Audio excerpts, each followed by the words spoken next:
Welcome to Madlik. My name is Geoffrey Stern, and at Madlik we light a spark or shed some light on a Jewish text or tradition.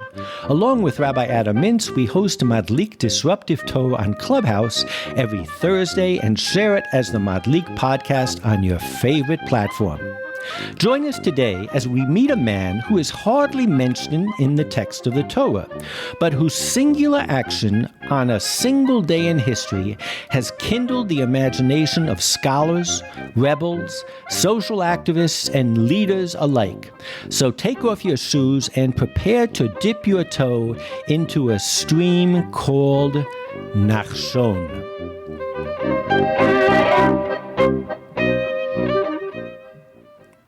So welcome to Madlik, and you might all be wondering, we're starting a new book. It's called Bamidbar, and it's called Numbers, and we are going to be talking about the Exodus from Egypt and the splitting of the Red Sea. And you might be saying to yourself, why are we going to do that?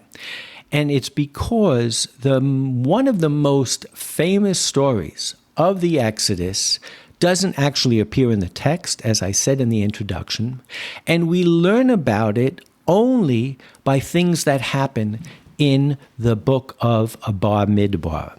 So without further ado, let's discover the source of this amazing story. So in Numbers 1, it talks about very specifically on the first day of the second month in the second year following the Exodus from the land of Egypt, God spoke to Moses in the wilderness of Sinai in the tent of meeting, saying, "Take a census of the whole Israelite company of fighters by the clans of its ancestral homes, listing the names, every male head to head. You and Aaron shall record them by their groups from the age of 20 on up." So basically what we're doing is we're working on the draft.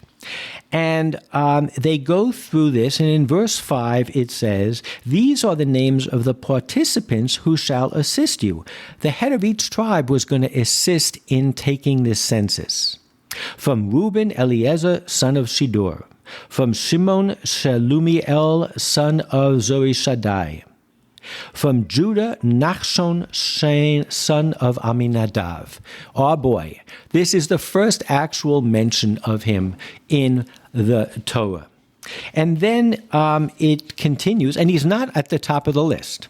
Then in Numbers 2, it says, "They camped in the front or east side of the standard division of Judah, troop by troop. Chieftain of the tribe of Yehudah, Nachshon ben Aminadav, his troop was 74,600. So again, it mentions him, again, with no great gravity, no great sense of literary or legendary merit. He's mentioned as the head of the tribe. And then in number 7, which we'll read in a few weeks, is the fourth mention. And there it says, "And for his sacrifice of well-being, 2 oxen, 5 rams, 5 he-goats, and 5 yearling lambs. This was the offering of Nachshon, son of Aminadav." In Numbers 7:12, we get the only point where he is singled out. And it says in 7:12, "The one who presented his offering on the first day was Nachshon, son of Aminadav of the tribe of Judah." So clearly, Rabbi, there are 2 things that we already have to take note of. One is the tribe of Judah is a pretty important tribe. You're going to be talking about the story of Ruth and what conversion is all about on Shavuot night. That's the tribe of Judah. That's the tribe of King David. It starts with Judah, and it ends for those who believe in the Messiah with the Messiah.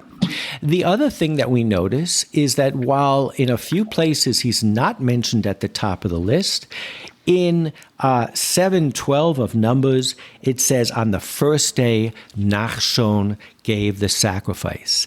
And this, I believe, is one of the main triggers to explain how did this guy get to the front of the list. Am I right in saying we don't know a lot about Nachshon? You are 100% right. The rabbis really like Nachshon.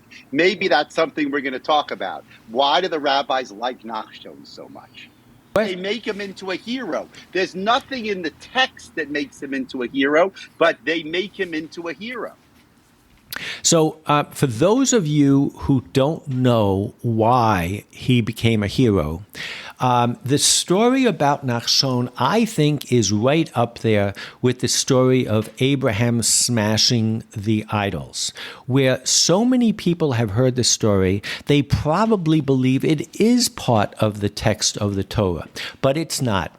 And in short, the story is, and we're going to read the text of it in a little bit, but I want to give it away so we can understand the importance here, is that Moses and the children of Israel are at the Sea of Reeds. The Egyptian army is to their rear, and there's a sea in front of them, and the Egyptian army is coming fast, and Moses is praying, and nothing is happening, and all of a sudden, this guy Nachshon, so the story goes, puts his toe into the water, and it splits, and he's responsible for getting us across. And that's, I think, the common sense, the common way that we probably know this pretty pinnacle story.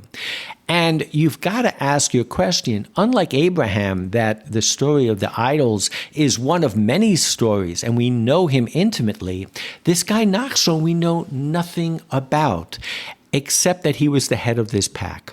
And that's a little bit of one side of the question we're going to delve with tonight. And the other is, so what did they make of this tabula rasa? What did they make of this ink blot? What did we project onto this guy Nachshon that made him so important? When did you, do you think, Rabbi, that Nachshon is like part of the if you had to get the 5 great stories of Judaism, is it right there? There's no question, and it's become the most famous story. And I'm sure you're going to talk about how in Israel, they play on the story, right? I mean, it's just such a well-known story. So unlike the story about Abraham, where there's no one who says, no, that didn't happen, if you go to Sota 36b, which is where this whole story comes from, actually no one even agrees about this story. It says, what was the incident where Judah sanctified God's name in public? Rabbi Meir would say, when the Jewish people stood at the Red Sea, the tribes were arguing with one another. This one saying, I'm going into the sea first. This one saying, I'm going into the sea first. Then in jumped the tribe of Benjamin and descended into the sea first.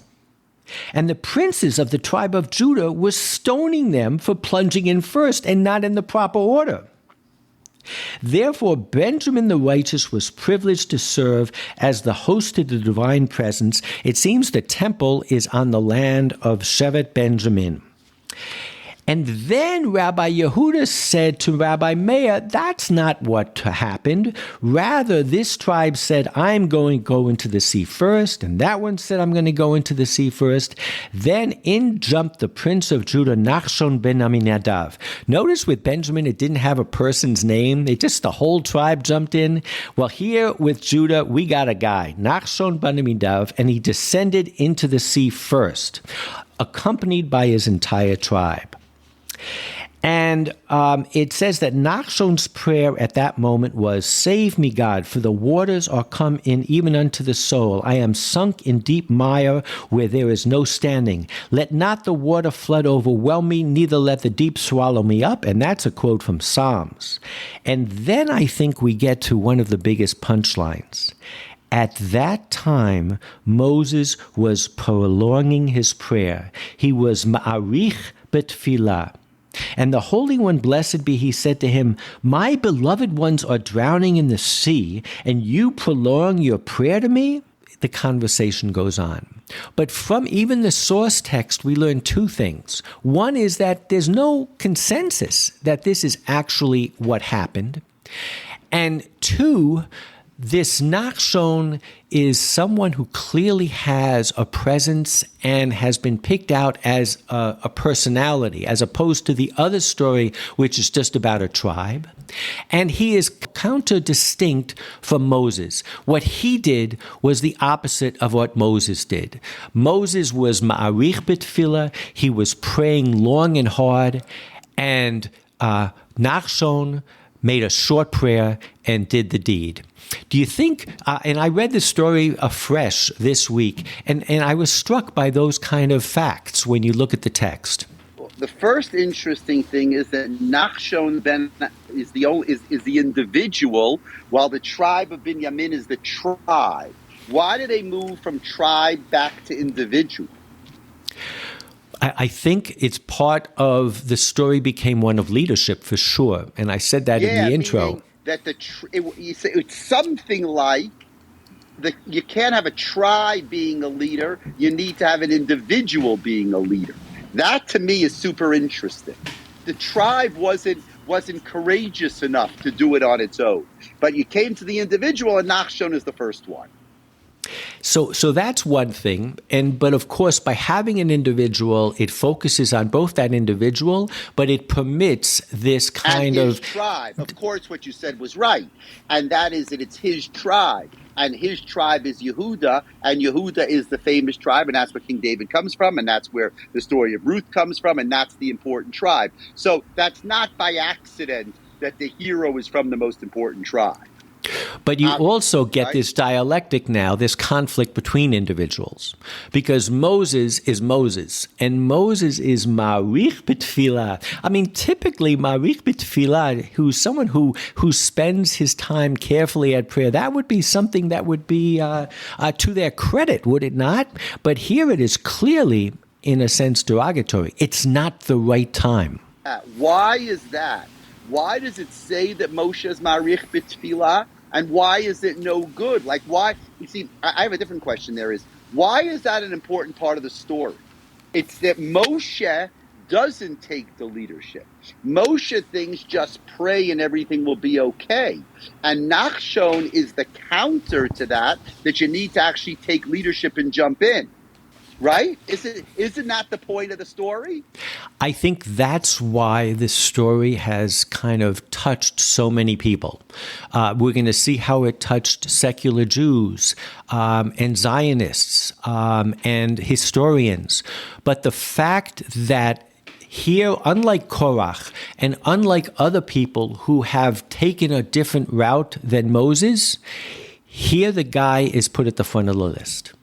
And here Moses, in a sense, is told either what you are doing now or the leadership qualities that you have are not the right leadership qualities for this moment. And there's a time to act and there's a time to pray. And this clearly was a time to act. And I think that's part of what makes this story so powerful. I think that's right. And praying is the opposite of acting. You see, that's not always true, by the way. You don't think about when you pray that you're not acting. You say there's a time for prayer and there's a time for action. But in this story, they're competitive, right? They're competing with one another. Either you pray or you act. Praying is wrong. What you need to do is you need to act. That's great. By the way, that's great.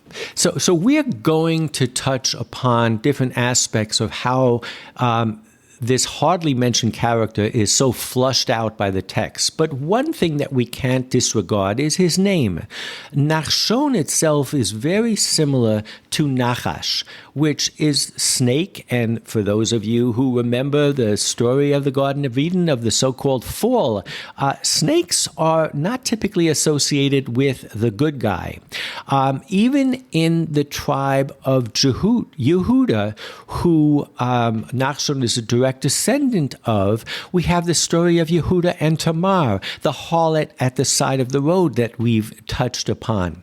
So there's an aspect of Nachshon, which not only does he disagree with Moses, but his name and his tribal heritage, he is kind of an outlier. He is kind of a contra.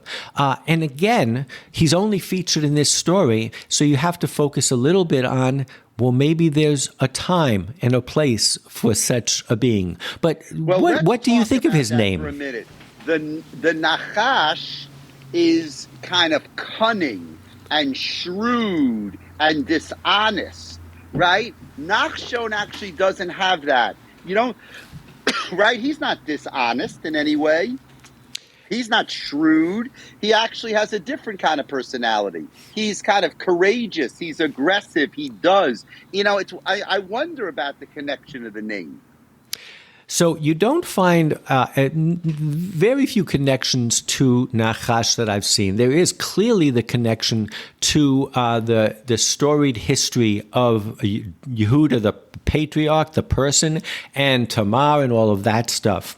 But what you do get is a lot of question about the name. It seems to strike the biblical commentators as a strange name.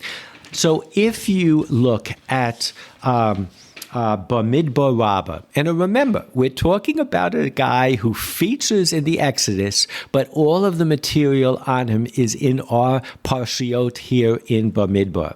It says, Nachshon, the son of Aminadav of the tribe of Judah.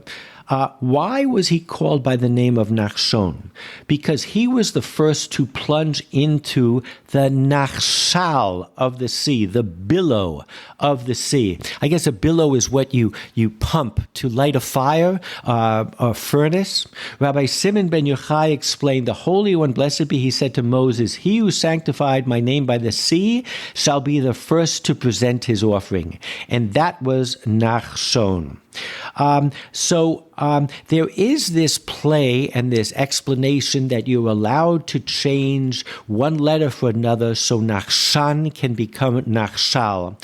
But again, there's this effort to link his name back to this story and to turn it into a good. It's fascinating. I was looking at a wonderful series of books, Louis Ginsburg, The Legend of the Jews.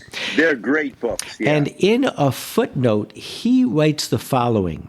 The story of Nachshon is derived from the similarity of the name Nachshon to the word Nachshol, billow.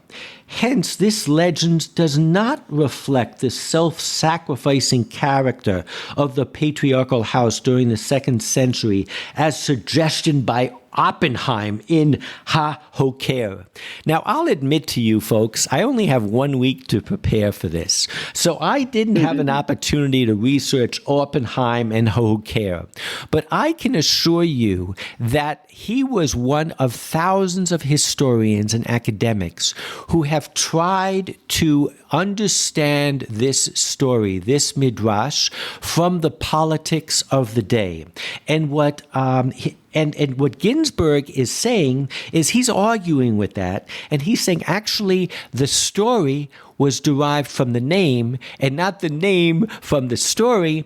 And so but the point is that we have a little bit of an insight into everywhere Nachshon ben Aminadav is mentioned. There is a projection of what we believe was responsible for this story, for his fame, and for his longevity in our legends. I just find that fascinating. Well, first of all, it's fascinating. And the Ginsburg series is amazing. I find that interesting because it seems to be like there's a very conscious attempt to say, and his name is not like Nachash, right? It looks for another word that's similar, but it's not Nachash. Because somehow the story from the Garden of Eden doesn't seem to reconcile well with the story of Nachshon. I think you're right. And I think when I think of Nachshon, I think of the wise son and the evil son of the Haggadah, where if you look at some Haggadot, the wise son is dressed in a suit and tie, and the evil son is dressed like a bum. And then if you go to the kibbutz, you see that the wise son is dressed like a farmer, and the wicked son is dressed like a capitalist in a suit and tie. There's a little bit of a switch here as to whether he was good or he was tainted. And here's something as unbelievably fascinating that I found. The Vilna Gaon on Seder Olam Rabbah says, Nachshon ben Aminadav died in the 2nd year, because he was not mentioned except on the first journey, B'masa Shana Shnia lo huskar. On the second journey he was not mentioned, but died in the graves of lust because he was one of the officers in the camp. We all remember the series that we did on the meat of lust. But this is an unbelievable dirk. I can't call it anything else. That the Vilna Gaon is saying not only is this guy mentioned just very rarely, but even in terms of the procession of the princes, he only appears in the first one. He must have died, and maybe you can help me, Rabbi. He was one of the officers in the camp. I mean, did every officer in the camp die? And was he held responsible for what happened at the graves of lust? Or is there an insinuation here that maybe he succumbed to the Basar Tarvar? There is such an insinuation. I'll just tell you something for 1 second. The Torah, at the beginning of the story of the tribes, tells you who the different heads of the tribes are, who were the spies, and the heads of the tribes went. Limate Yehuda, it says, Kalev ben Yefuneh. Now that's just 13 chapters later. All of a sudden, there's a new head of Judah. And I think what that tradition is saying is what happened to Nachshon ben Aminadav. He must have died because all the heads of the tribes got the position, but he didn't get the position. It must be because he died. So our story is that's what you call, that's the deal. He's getting more. This is getting more complicated. But again, I think so, right? So what it all of it, right now, there's one aspect of it that has tickled my imagination, and I sense the imagination of Jews over history, and that was he stood up to Moses. He acted where Moses prayed. But there's another element here that we can't disregard, and that is that he's a one-hit player. Right. That I said in the intro, on a certain day, in a certain place, he acted and went down in history. And this Vilna Gaon Diuk supports that not only did the act at the splitting of the sea only occur once, but it also his part of our story was short-lived as well, and maybe he wasn't capable of more great deeds, but it definitely reminds you of these great pieces of Talmud that says, and I'll quote the most famous one in Avodah Zarah, that says, when Rabbi Yehuda HaNasi heard the story of a certain rabbi, he wept and said, there is one who acquires his share in the world to come after many years of toil, and there is one who acquires his share in the world to come in one moment. Yesh koneh olamo b'kama shanim, v'yesh koneh olamo b'sha achat. And I think that also is something that is so fascinating and empowering by the story of Nachshon. I would agree with you. You see, and you're right. I mean, if we think about Jewish history, we think about biblical history, the Bible is literally filled with these people who have one moment. And if you think about the story of Ruth, that whole story is one moment. We don't know about those people in Ruth any other time. They have one story about them. Most people have one story. The number of people who have careers of greatness are very few and far between. Because that's really what you're talking about. You're talking about Moses, who has a career of greatness, and Nachshon ben Aminadav, who has a moment of greatness. And there are similar midrashim that talk about. Rabbi Eliezer ben Yaakov in Pirkei Avot says, "He who performs one commandment acquires for himself an advocate, and he who commits one transgression acquires for himself one accuser." It says, he used to say, more precious is 1 hour in repentance. I mean, some of us who know the gamut of Jewish life kind of snicker when we see the Chabad mitzvah tank putting tefillin on people. But the basis of that is, it's one mitzvah. If the Rebbe used to say, let women light the candles, take that one mitzvah. And I think it comes from this concept as well. As yes, there's this 613 gamut, but that can become overwhelming. And then there are those that can get it in one mitzvah. And I think that's a beautiful lesson from Nachshon as well. I didn't realize you were going to take it that way, but that's really an interesting way to take it. And that is that Nachshon has a moment. Now, he obviously was an important person because he was the head of the tribe of Judah. But the Gemara that says that he didn't make it until the second year suggests that he was the head of the tribe of Judah. He was recognized, but he was recognized for such a brief moment that, it wasn't that he didn't have what I'm calling a career of greatness. He just really had a moment of greatness. So I want to go into the present. I want to move forward in time. And as you know, one of the things I love to do on Madlik is look at Israeli vernacular, look at the language spoken in Hebrew. And the word Nachshon means a daring pioneer.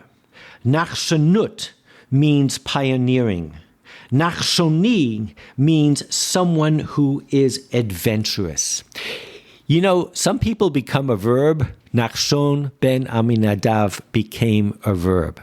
And so there was this adventurous spirit too. This is casting away concerns maybe living on the wild side, maybe taking a risk. And that too enters into it. And I respect the genius of our language, and you've got to respect that as a commentary as well. That is fantastic. I mean, it would be interesting to trace it. There's a famous Hebrew dictionary. It's a Hebrew-only dictionary that I bought many, many years ago. It's the Ben Yehuda dictionary.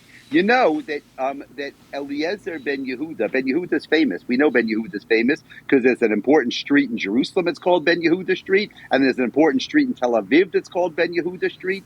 Ben Yehuda was the father of modern Hebrew. He was the one who really introduced the idea that Hebrew was not just a biblical language, but it needed to be a spoken language. And it would be interesting to see the history of the word Nachshon. When exactly did it become, as you say, a verb? When did it become part of the language? And I think there are military efforts that are called Nachshon also. Isn't that right? Well, that's a great segue. And before I get into those military actions, I just wanted to say that I decided this week that if I ever went back to academia and got myself, went for a PhD, I would probably I would be the history of Nachshon. Because I think you could. But anyway, so listen. That's the most important part. You have a dissertation topic. Yep. Everything else is easy. There you go. So here's the military campaigns. The most well-known Operation Nachshon was a Haganah operation in the 1948 War of Independence. The Arabs had succeeded in blockading the road to Jerusalem, preventing essential humanitarian supplies as well as ammunition from entering the city. At the end of March, convoys were no longer able to get through. The situation in Jerusalem became critical. On April 3rd, David Ben-Gurion insisted on the largest possible operation, forcing Haganah commanders to execute the first brigade-sized operation that had ever been undertaken. The operation involved about 1,500 troops taken from the Givati and Alexandroni Brigade and some others, including the Gad Yanuth, and it was called Operation Nachshon. So I won't say that Ben-Gurion was not a scholar. He was just a prime minister and a general, because he was a scholar. But here we have a general who understands the moment and understands that if this is what he's going to do, if he's going to risk it all, it needs to be called Nachshon. But there were two other operations. I mean, we know Israelis are pretty creative when they call names of operations. They couldn't get away from this word.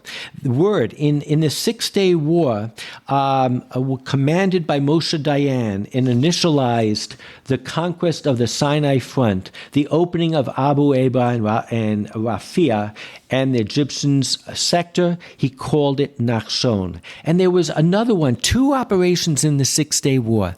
This tickled, this piked the the imagination of the Zionist soldiers. You know, Shomer HaTzair, the most secular, far-left organization, the socialist, Zionist, anti-religious youth movement in 1950 founded Kibbutz Nachshon in central Israel. There was also a moshav started by Yemenite immigrants, but now spottingly beautiful homes called Aminadav, overlooking Jerusalem, as well as an area called Nachshonim and a town called Nachshon. My God, this is infatuation with a name. That is infatuation. I didn't know all that. Really? There's a town called Nachshonim? Yes, absolutely. And if you Google Nachshon, you get the NachshonProject.com, which is training youth leaders. So really, this resonated. I'm running out of time, but many cases what I do is I look for a fact that I know is there, and then I find it. And in this particular case, I knew that the early Zionists had to be arguing about Nachshon. So one thing that I found, and it's in the source notes, unfortunately, it's all in Hebrew. I didn't have a chance to translate. But in the writings of Achad Am, he uses Nachshon, and he almost uses it in a Talmudic fashion. He says, everybody wants to just jump on a boat and go to Israel. We have to plan for it. And then he goes into detail, and he says, and they are using Nachshon as an example. He already knew that Moses' staff was able to open up the sea, but they were just afraid to go in.